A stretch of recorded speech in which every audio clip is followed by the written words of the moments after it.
และอยากจะหวนย้อนวันเวลากลับไปมันคิดถึงใบหน้าหอยน้ำตาหอยยิ้มที่เคยได้เห็น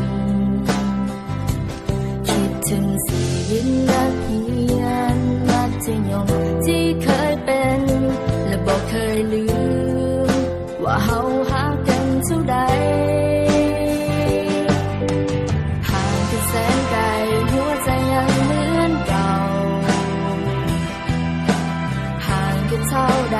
หัวใจเฮาเหมือนเดิมห่างกันแสนนานความคิดถึงที่มีนับวันยิ่งเพิ่มเติมให้รู้ว่าเฮายังบ่ลืมกันและนับจากวันนี้บ่ว่าจะโดนเท่าใดจะให้สัญญาต่อกันว่าจะเก็บเอาความทรงจำของเฮาไว้ในหัวใจจะเก็บมันไว้และจะเป็นกำลังใจให้กันเมื่อวันต่อไปถ้าเจ้าอาจต้องเสียใจหรือเจ้าต้องมีน้ำตาคอยนึกถึงความทรงจำของเฮาในวันที่เฮาเคยอยู่เคียงข้างกันและมันยังคงจะเป็นแบบนั้นตลอดไป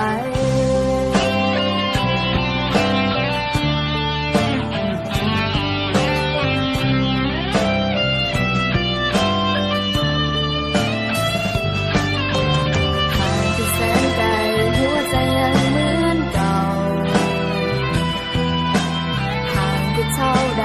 หัวใจเฮาเหมือนเดิม